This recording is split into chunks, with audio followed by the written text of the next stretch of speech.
Peace, family. It's your brother Chase back at you again with another video. And check us out. Today, we're going to be reacting to another video, reactionary video from the diaspora this time, with some South Africans telling us how they really feel about foundational Black Americans. Okay. So, we're going to dive into it. I'm going to play the video. We're going to react on the way through it.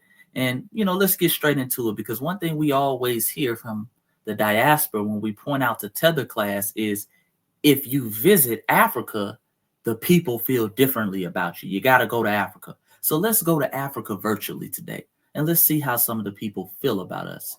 Let's get into it. And shout out to our brother Jackson Cooper, who's responsible for this video. Let's get into it. South Africa. How do you view Black Americans? It's deep. I actually have beef. And here we go. The way they view us colored people as well plays a big role to how I feel about Black Americans.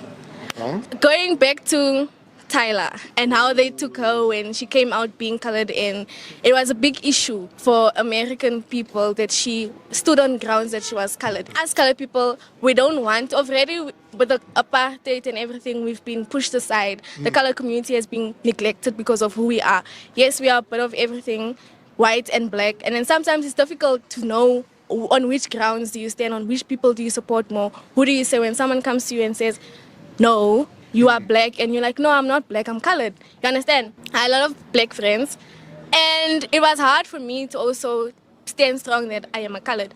So now going back to the American thing, why do we always have to be pushed down as coloreds? Why is it that always a thing, the ongoing fight even today? It goes back also to apartheid and when is Lord, she's babbling. Let's address this whole colored thing. And they love, and I keep telling you, a lot of these other groups of Black people, they love to crop up little beefs with us for no damn reason. These one-sided beefs, and they always have some weak argument or weak claim to the reason why they're beefing with us or trying to beef with us. So in this video, she's talking about Tyla. For those who don't know, Tyla is a singer. I think she's a very young singer, but she's a popular singer from South Africa who has recently reached some sort of stardom in America. I want to say she kind of does like a R&B type style. I'm not sure, but I think she's really young. She might be like 20, 21 years of old. And she was on the Breakfast Club and she caught a lot of backlash because she didn't want to answer a certain question. Better yet, let me just show it to you. Hold on. This is this is what she's mad about. Hold on. Let's play this. Hold on. School me on these debates that they be having about. This is Tyla on the Breakfast Club. This is where all this started from. This is where she say Black Americans started attacking Tyla. Okay, here we go. Your identity as a South African. School me on these debates that they be having about your identity as a South African colored person. What does that even mean? Can we not? Por favor. Oh, I like that. We keeping that. And for those who can't hear it, I guess her publicist or her people from the record label said, hey, can you skip that question? Can you not say that question? She doesn't want to answer that question. Okay. Interview too. I like when they talk from the back and say we can't. I like that. I like the character. That's good. That's even better. All right, Tyla. Wasn't that bad, was it? No. Good? I'm good. Why you guys? Oh, we got some more. Because the label. I want you to know this for other interviews, right? Oh, when they go in and they tell like the interviewers what to say and what not to say, this and that. That's what makes it awkward. Yeah. Yeah. Yeah, I'm not. Are you awkward? No. I'm not awkward. Mm-mm. You want to see all the questions they told us not to ask? Yo, leave her alone, man. Stop This it. one must leave the room. Stop it. My goodness. This one must go. Goodness. The worst ever. Okay, so that's the video that she's talking about where Black Americans are starting to attack Tyla. Let's be clear. The brother Charlemagne, who's a foundational Black American family, as you saw from that video, he said at the beginning of the video, can you school me on what this is? You're saying you're colored. Can you school me? Basically, schooling in our language and our FBA lingo means, can you educate me? Give me some knowledge on that. What do you mean you're colored? Because colored for us, or people of color, as we say, means something totally different than what it means in South Africa. So school me on that. She didn't say shit. She just turned around and started looking like, oh, well, I told you I didn't want to answer that question. So what is this girl in this video talking about as far as the way we handled the Tyla situation? Because a lot of people took that as you don't want to be black. You don't want to own up to your blackness.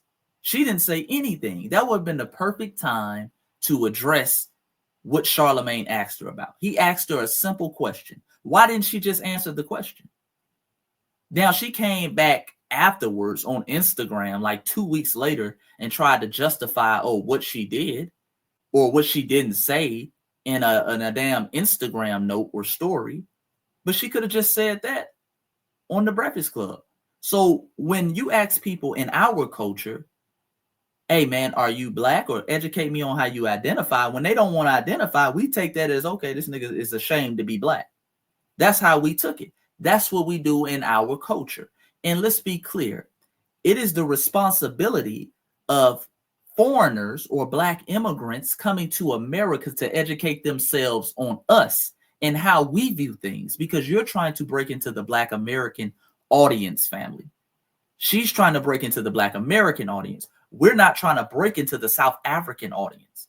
It's this whole notion, as this girl is talking about in this video, we need to educate ourselves on how they identify. No, motherfucker, she's on the Breakfast Club. Last time I checked, the Breakfast Club is in New York, and you're trying to break into the Black American audience. So you need to educate. Tyla should have educated herself on those types of questions. She could have easily said, hey, man, back in South Africa, I'm viewed as a colored. This is what a colored is. A colored is X, Y, and Z. But if I was born in America, I would be viewed as black, and I would be a proud black woman. And I am a proud black woman speaking in your cultural language. And boom, kept it pushing. But let's continue. And do you understand? So yeah, I have beef with that with Black Americans, yeah. All right, so this is me before like I got to South Africa. Like I'm about It's fake beef, one-sided beef. to give you like my mindset. I would look at Tyler the same way and be like, why is she saying that she's not black?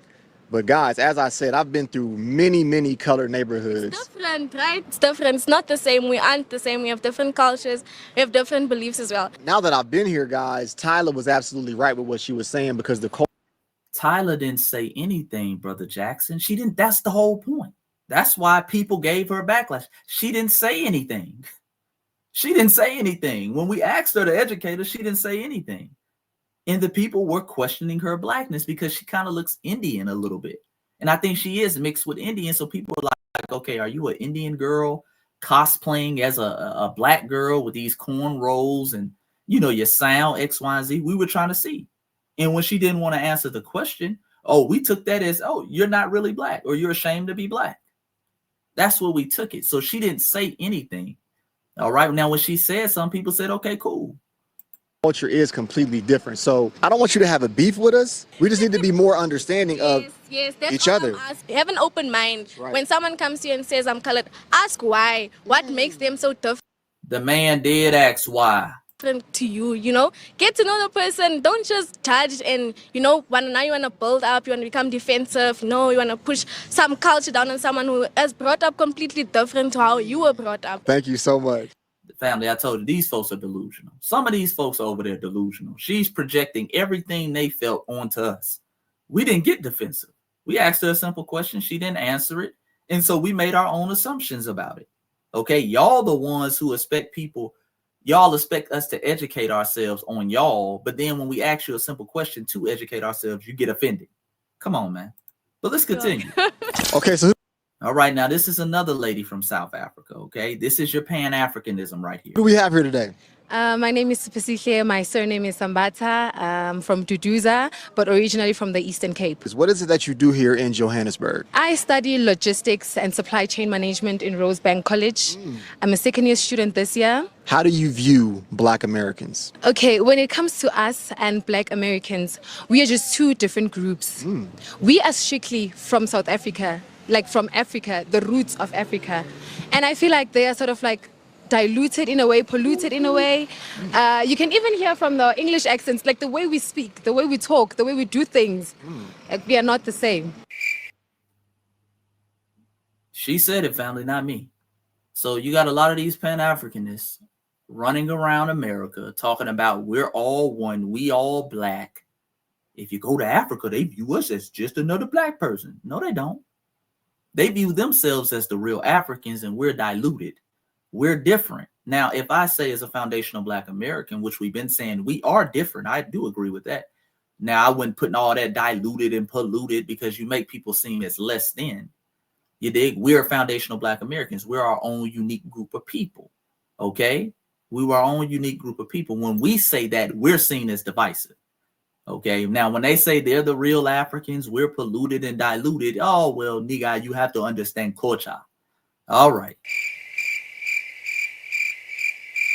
Do you think that there's a way for us to maybe come together and learn about each other's cultures more? Definitely. With all the logistics that's going on here, like right now, I'm studying logistics, but like I don't necessarily want to work here around in Africa. I actually want to go to other countries and explore other opportunities because other countries have a good like structure around the logistics world, you know. So obviously, if I am going to go into their territory, into their own space, I have to learn about their values, their beliefs, you know. Yes, so I have to sort of like adjust. Thank you so much. And if you're going into other people's spaces, you have to respect the culture in which you're stepping in.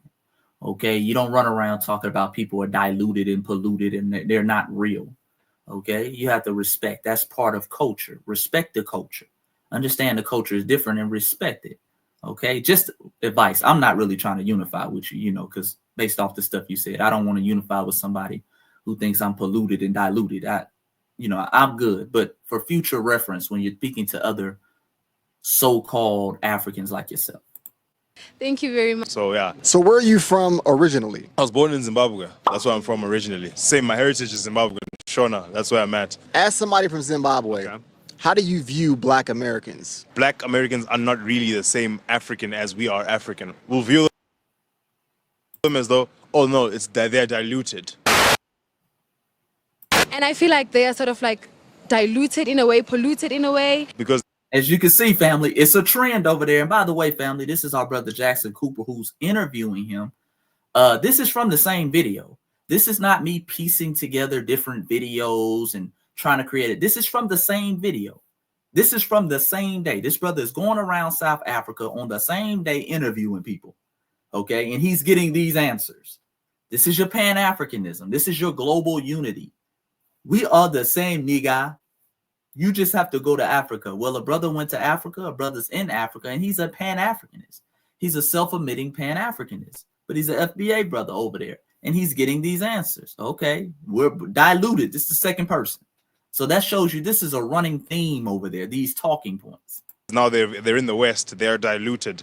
We are the real Africans. But then again, Africanism doesn't matter about that. I think the fact that you can see white people in South Africa and white people calling themselves Africans shows you that Africanism is not about being particularly black. That's not what it's about. Nor is it about being particularly in Africa. From the media, what you've seen of Black Americans, how do you view them personally? The things you see from the media are always the negatives. You barely ever get, oh, like this guy is actually doing well for himself, or this dude's on YouTube making interviews and he's a Black American. You don't get that. We often see the violence, we see stuff of that nature. So it's unfortunate that with media, negativity is what gets perpetuated, and maybe that then influences how people view. Right, because a lot of y'all take that media propaganda that you acknowledge as propaganda, the same propaganda they run and push from your culture onto other people, and then you take it and use it as a talking point to tear us down. Very interesting. Black Americans is... How would you promote this side of the world to Black Americans? This side of the world, I definitely think that this side of the world is it's worth coming here, because as a Black American, you grow up in an environment where I do believe black people in America are the minority. You guys are not the majority there. What is it, 30%? It's about 14%. 14, even half than what I thought. I think it's worthwhile for you to come to a country where you're no longer the minority, but the majority. So you can kind of see it from a different eye. All right, like, I really appreciate you, brother. Thank you. No. I'm good on that, family. I'm good. I'll vacation and visit Africa, you know, like he's saying. But as far as, and I don't think he was talking about permanently living, but I'm good. I don't need to be surrounded with that, because here's the thing, you know, we're 14% of the population, and we have this global culture of resistance and fighting back, and y'all are 90% of the population being dominated respectfully by white South Africans. Okay, Liz, how is that happening? And I'll tell you how it's happening. The rampant tribalism that runs over there. Let's be clear. They view us as a new tribe. That's why they say these types of things about us. Okay, but let's continue. Thank you, Jackson. Who do we have here today? What's your name? My name's Olwam. Okay, so where are you from? I'm from Eastern Cape originally. Jeshua, with the E. Jeshua. Jeshua, Okay. there we go. Sorry. So where are you from? I'm from Nigel, or Outer Park. Okay. Yeah, that's where other coloreds reside. How do you view Black Americans? Well, Black Americans are self-centered. I'm going to say it. Like, for example, coloreds. They had a big problem with Tyla. Now that Tyla said, and I know. Okay, here we go with the Tyla again. This is Tyla. We've already addressed this, family, but here's Tyla. This is the reason why they have beef. I told you they just crop up these fake beefs. They look for any little thing so they can start this online beef with us. Oh, the way you treated Tyla, nigga. Oh, stop it. Stop it. No, it's from their slavery days. I'm not being racist or anything because they were called coloreds. But here in South Africa, we have our own culture, and we grew up in this culture as colored. And notice how, let me play that back because some of you might have missed that. Notice how he brought up slavery. They love to try to take little digs. It's because they're slavery days. Listen to him. Black Americans. Well, Black Americans are self-centered. I'm going to say it. Like, for example, coloreds. They had a big problem with Tyla. Now that Tyla said, and I know it's from their slavery days. I'm not being racist or anything because they were called coloreds. But here in South Africa, we have our own culture, and we grew up in this culture as coloreds. So we look and we are proud of it. So you cannot expect us to feel bad because you all went through something we didn't go through. What is this motherfucker talking about? What? No one asked you to feel bad for anything. What is this man talking about? Again, I showed y'all the Tyla video. All this stemmed from her not answering a question when she had the opportunity to educate us on what colored were. You should be mad at Tyla because Tyla had an opportunity to educate Black Americans on who your people are, and she just looked around like, I don't answer that question. She asked her publicist, hey, say something about that. I don't want to speak on that. That's who you should be mad at, not us. Not us. And let me address that little slick comment about, yeah, I know they were slaves and all this type of shit, and I know they went through slavery and all this. Nigga, you were colonized. You're 90% of the population. You were colonized by the 10% of white people. That's a form of slavery. I'm tired of some of these goofy Africans sitting up here acting like colonization wasn't a form of slavery. Okay? When you're sitting over there and you had motherfuckers like Cecil John Rose over there in South Africa. Okay, you had Frederick Luger in Nigeria. You had Leopold making Congo his whole damn plantation, chopping off motherfuckers' arms because they didn't meet the rubber quota. That's a form of slavery. That's a form of slavery, dude. This whole thing, oh, you went through slavery, that little slick shot. Okay, nigga, that's a form of slavery. You're colonized. You're 90% living in shanty towns. Not all of you. Of course, I know there's some South African brothers and sisters living good, but you have a significant amount of your population living in poverty, living in shambles, while the 10% of white farmers sit over there in the hills and control your resources in your country. Get the fuck out of here with that. Understand? But we colored, and I'm proud of it. Appreciate you, brother. Thank you. It's a pleasure. My man. All right, okay, so who do we have here today? I'm Asfira. Nice to meet you, Asfira. Where are you from? I'm from South Africa, Johannesburg, South. So what is it that you do here in Johannesburg? I'm currently studying my first year at Wits, doing my BA General. As a South African, how do you view Black Americans? I think they're very... This is not to be like racist or anything, but it's a term that's been used in South Africa, whitewashed. You know? Okay, peep that, family. She said that's a term that's being used in South Africa, I guess, as it pertains to Black Americans. This is how they talk about us over there. This is your on-the-ground Pan-Africanism on the continent of Africa. Okay, all the brothers and sisters who are always telling us, well, you can't judge them by the tether class that's over here in the United States. You gotta go to Africa. You gotta go to Africa. Remember, when these tethers that come over here, they carry the mentality that they got from their homeland. Okay, they sit over there and talk about us. We're whitewashed. Oh Lord. No, they lack their culture because the white culture has taken over their lives. Most of them. And I feel like they need to experience more of their own culture. So when you say that Black Americans lost their culture, but hold on, because there's going to be a lot of people that watch this. So you said that they lost their culture, but I'm kind of looking around. A lot of people are dressed like Black Facts. Americans. So Facts. Shout out to Brother Jackson Cooper. Shout out to Brother Jackson Cooper. And that's all I ask. The Pan-Africanists, just keep it 100. When you hear that bullshit, call it out. if Black Americans lost their culture, how can they get it back? No, they could like research, get in touch with their family, see their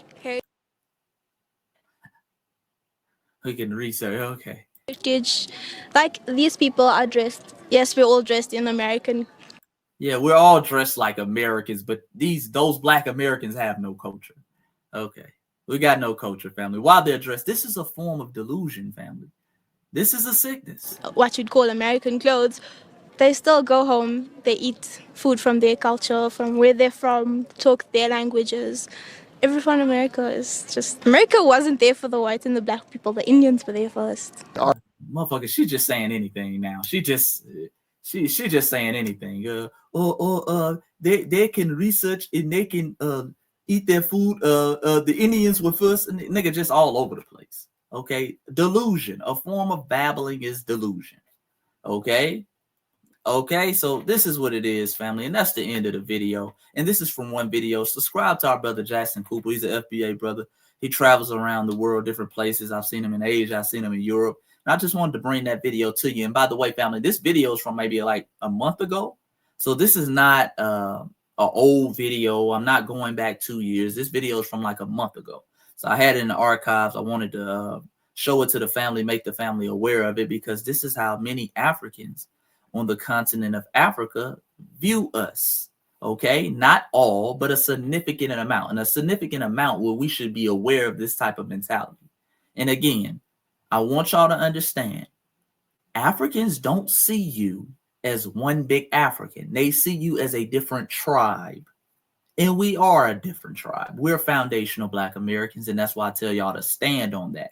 Don't let these folks shame you into you're being divisive. Okay? Don't let them shame you until we're being divisive. Show them these videos like this on the continent of Africa. Many of these folks haven't even had any interactions with Black Americans. They're going off a social media, a Tyla Breakfast Club interview where we asked her a question. Okay, so that's what it is, man. Listen, it's your brother Chase. Like the video, subscribe to the channel, comment below, tell me what you think, what you thought about this video, what you thought about my commentary. And until next time, man, y'all know what it is, man. Peace and Black power. I'm out.